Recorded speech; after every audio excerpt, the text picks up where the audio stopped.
Ukulele Tales, the ukulele podcast with John Atkins. Hello and welcome back to your midweek treat, Ukulele Tales, the ukulele podcast. First things first, 1,000 thank yous to Carla, the show's wonderful sponsor. If you're looking for a 10% discount on anything on the Carla website, just visit carlabrand.com/uketeacher and you'll get that sweet discount just because you listen to Ukulele Tales. Can't say much fairer than that, can you? Okay, this week's one is a bit of a short one, as by the time you listen to it, I will be on a plane heading back to the USA for the NAMM Music Convention in Los Angeles, California. Well, Anaheim anyway, not too far from LA, and in fact, only a stone's throw from Disneyland too. So if I get a couple of hours to spare, it might end up being a pretty fun trip. I'm looking forward to hitting the Anaheim Convention Center with my recorder in my hand and documenting the convention for this podcast. Lots of people I'm looking forward to meeting, and with a bit of luck, I'll be picking up a few more interviews along the way as well to share with you guys over the weeks and months to come. As I've said over the last couple of weeks, I know it's a great big place, but if you do happen to spot me at NAMM, please do come and say hi. I'd love to meet you and thank you for listening in person. It's always a real thrill to meet listeners out in the wild. Okay, something I need to speak about before we go into this week's conversation. Last week, I interviewed the terrific Aryy, who is just an absolute superstar, and I was very, very grateful for the chance to speak to her. Now, I posted this podcast on Wednesday, as usual, in all the usual podcasty places, Spotify, Apple Podcasts, Audible, etc. No problems at all. Everyone seemed happy. But then I posted the podcast as a video on YouTube a few days later, as I always do, by the way, if that's how you prefer to consume your media. And all of a sudden, the sticky stuff started to hit the fan. Now, when I started this podcast, in fact, to be honest, when I started making YouTube videos about 11 or 12 years ago, I had no intention of being political about anything. This podcast in particular was meant to be an escape for people from the increasingly stressful pressures of the modern world. The last thing I wanted to do was weigh in on the issues of the day, especially considering how argumentative and divisive social media is nowadays. But, I think I've stood in the sidelines for long enough. Now, I know no one wants to hear my thoughts on economic policy or the pros and cons of genetically modified crops or what have you, but when it comes to tolerance and acceptance, I will have my say. Now, as far as I'm concerned, there is no place for prejudice in this society, and I'm talking specifically about homophobia and transphobia. Now, I got a bunch of people leaving comments on my video saying they were going to unsubscribe from my channel for posting an interview that talked about the LGBTQ community. And in fact, looking at my video analytics, over 100 people did unsubscribe from the channel in the first 24 hours after watching that video. Well, as far as I'm concerned, good riddance to each and every one. I'm really sorry, because I would hope that in 2023, this wouldn't need spelling out like this. But I'm just not putting up with it anymore. If you didn't get the memo last week, this podcast is a place of acceptance, and it's welcoming to people of all genders and orientations and what have you. Now, if you feel threatened by that, or say that you don't want to hear about it, then as far as I'm concerned, that's exactly why it is so important that we continue to have things like Pride Month and give representation to minorities. Now, someone even accused me of having an LGBTQ musician on the podcast to jump on the bandwagon, to be popular. If that's the case, why did I lose 100 subscribers in 24 hours? Listen. I love my gays, I love my bis, my lesbians, my transes, and yes, I even love my straights too. Don't worry, I haven't forgotten about you. But the reason why it's important for us to talk about it, though, is that the LGBTQ community, they're in the minority. I just had a few nasty comments on a YouTube video, and that's fine. I can deal with that. But that was just a little taster for me.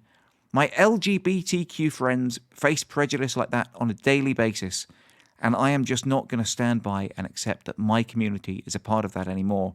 So basically, there it is. I'll get off my soapbox now, and I apologise a little bit for going on that little rant. But the gist is, this podcast is about music, ukuleles, and love and acceptance. And if you don't want to be a part of that, it's absolutely fine. You know where the door is. For the rest of you, thank you very much for listening, and I hope you enjoy the show. Whew. This week's interview was actually recorded at NAMM last year with Swedish U-Bass Supremo Magnus Varquist. Now, Magnus is actually a fellow Kala brand artist and has been playing the U-Bass in his home country of Sweden for well over 10 years now.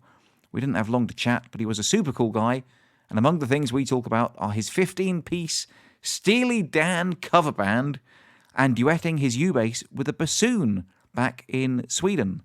Now, Magnus was hanging around the Kala stand all weekend and playing with anyone and everyone.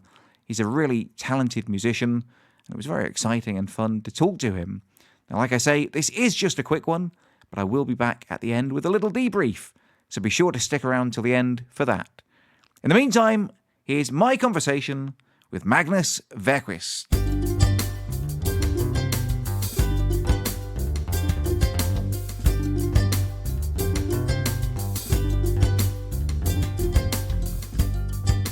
Magnus, I can hear your voice, and it's tremendous. Oh, that's perfect. And you're Swedish, right? I'm Swedish, yes. So you've come out here for NAMM? Yeah. Yeah. It's my 5th time.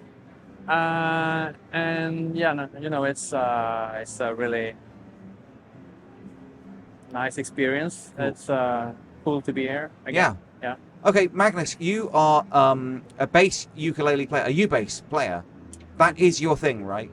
Yeah, since 2010 when I started playing U-Bass, I've been doing it a lot, and it's been super fun to get another kind of bass instrument to play, because I've been playing for more than 30 years, so it was nice to have like a new color again. Yeah.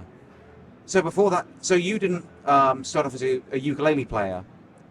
No, that's exactly. I started out playing bass. I guess I started when I was around 12 or something, and playing in bands and playing bass guitar. Bass guitar, yes. Yeah. And then before that I played some drums, and I also played trumpet in orchestras. Oh, amazing! Yeah, okay. when I was younger. So you had like a sort of a classical background, or? Yeah. Wouldn't call it classical, but yeah, I played in symphonic bands, and so that's kind of how it all started, I guess. So how did you fall into the U-bass, the bass ukulele? It's a fun story. My parents were visiting Hawaii, and at the same time in Bass Player magazine there was a review of the Kala U-Bass, and I read that and thought that, well, there in Hawaii there should be U-Basses there, since there's a lot of ukulele traditions, of course, from Hawaii, and I actually managed to get one. So they bought one and brought it back to Sweden, where I live, and it was it didn't take long until I thought it was amazing, and I started doing videos pretty quick. Like YouTube videos? Yeah. I had like a series of videos I called Jamming with my Kala U-Bass. Yeah. And I did about 50 or 60 of those. Oh, wow, okay. During a couple of years, maybe like 8 years or something. Yeah. Playing them in a lot of different situations, always having one at hand and see if can I pull this music style off with this, and are the guys I'm playing with okay with me playing something that they're not used to. So it took a while, and some people are at first this is a bit strange, but when they hear it, usually it's really good, it's really full sounding, and and I think it suits about everything, almost everything. Yeah. And of course, it's also like in the mindset of the player, I guess. Yeah. And if I want to make it, if I think it can fit, it will probably fit if Yeah. I put my mind to it and try to, You mean find like it. you can accompany anything? Yeah, I Yeah. think so. Yeah. Almost anything, anyway. That's kind of how I feel about the ukulele. I mean, I know we sort of play different stuff, but when I'm making YouTube videos, I try and do like a bit of pop or heavy metal, or I've done some classical stuff, like whatever it is. I think you can at least have a go at making the ukulele sort of fit, and I'm sure it's the same with the U-Bass. Yeah, I think so. It's basically a bass. So whatever you play bass to, you can always, of course, Play use the the U-Bass U-Bass. too, yeah. Because it's the same thing. You just What do you think about, like, when I first saw a U-Bass, and this is a long time ago, I thought, oh, amazing, it's like even smaller than a bass guitar. It's basically a small bass guitar. Do you think a U-Bass should try and be like a bass guitar, or is it its own thing? Is a U-Bass a completely separate thing? it can be a separate thing, but for me, it's just another tool. It's just something I play bass lines on. Yeah. So, and maybe I have to adapt a little bit while I play. But for me, it's I feel pretty free playing Debrief because it's familiar. The fretboard is the same. Yeah. It's only smaller, and that makes it for me. I don't have big hands, so for me it's easier, and I love the way I have to play. I don't have to dig in. I can play it really softly. Yeah. So, which is, I like that. I've been looking around here at NAMM, and there's all kinds of different bass ukuleles or U-basses. Some of them have got the sort of rubber strings, and they're like acoustic instruments. Some of them are basically just a miniature bass guitar. Do you have like a preference in like strings or style of ukulele? I started on playing Kala U-basses, and it's kind of the original U-bass. Yeah. Ukulele bass for me at least. So I haven't tried a lot of other brands, but it's because I'm happy with Kala. So it's and when it comes to strings, I've been a part of the development in some of the brands because they have sent me prototypes, which has been a nice journey because when I started there was only one string you could have. The thick black rubber ones, yeah, right? Yeah. And then more and more have come. Have more companies have jumped on the wagon and tried to do something a bit different in their take on it. Yeah. And it's been amazing to see that because it's such a young instrument. It's it's nice to. Do you have a preference? Do you like the thick rubber ones or something else? The first 5 years I only played the rubber ones because there wasn't anything else. Yeah. And then I think I've tried almost everything on the market, and I do still like the original ones, but there's some new ones that are rubber strings, but done a bit differently, and I like them, especially on the fretless. Yeah. Which I usually play. You like a fretless? Yeah, usually. Yeah. That's what I'm mostly playing. Yeah. And what do you do in the day? You're a teacher, right? I'm a music teacher. Yeah. So I work at the high school with an arts program. So teaching bass? Bass and ensemble playing and some music production and different things. So yeah. And then I have my own studio, a small one, and I do produce my own music and other artists as well. And then I try to play, live, different bands and different situations. I have a Steely Dan tribute band. No way, really? A 15-piece band. So it's kind of a mouthful. 15-piece Steely Dan tribute band. Yeah. So it's hard to get everyone to do band practice. Did they do All Around My Hat? Is that them or? No, yeah, they have Josie is a famous one, and Peg is another famous song. Yeah. Ricky, don't lose that number. Oh, okay. or- Yeah, right, okay. So that's Oh, a bit bit older. You know what? I think I'm getting confused. There's Steely Dan and Steel I Span. Do you know Steel I Span? No. Okay, don't worry about it then. Okay. Just two bands with a similar name. I think I'm getting yeah. them mixed up. But so, have you played with anyone cool? You say like bass is like an accompaniment thing for you. Have you played with anyone like really famous or cool or exciting? Here at the show, I've been lucky enough to play a song with Bakiti Kumalo from the Paul Simon Band. He's here. Not this year, Oh, but right, okay. but previous years I've been playing with him. I actually got a video of me and him Brilliant. on my YouTube channel, which is pretty nice. Other than that, it's some artists in Sweden that are more or less famous I play with, but yeah. And do you have any thoughts about the bass as a lead instrument? Like we were playing earlier, you were doing some solos.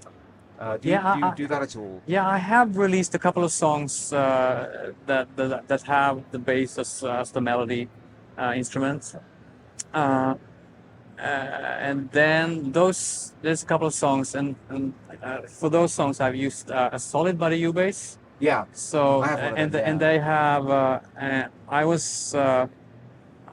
I wanted to have a 5-string that had E to C. So the high string is C, so I get to play a little bit.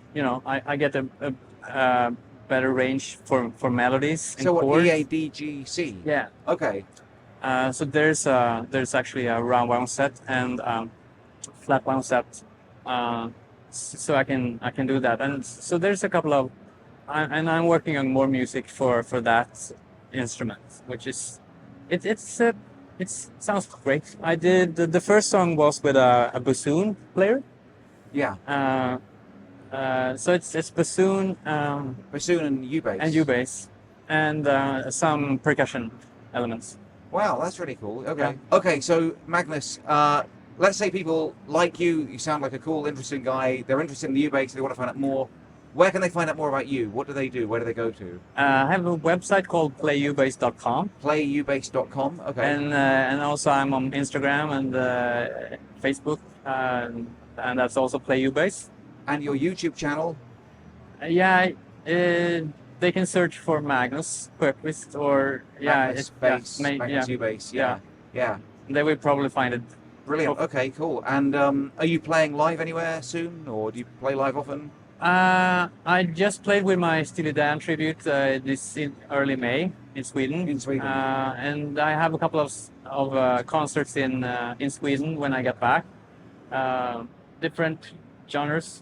Cool. So it's gonna be great. Magnus, it's been brilliant talking to you. Thank you so much for chatting on the podcast, and let's stay in touch. Hopefully I'll see you again soon. Thank you so much for having me on the Cheers. podcast. Thank you, man. Thank you.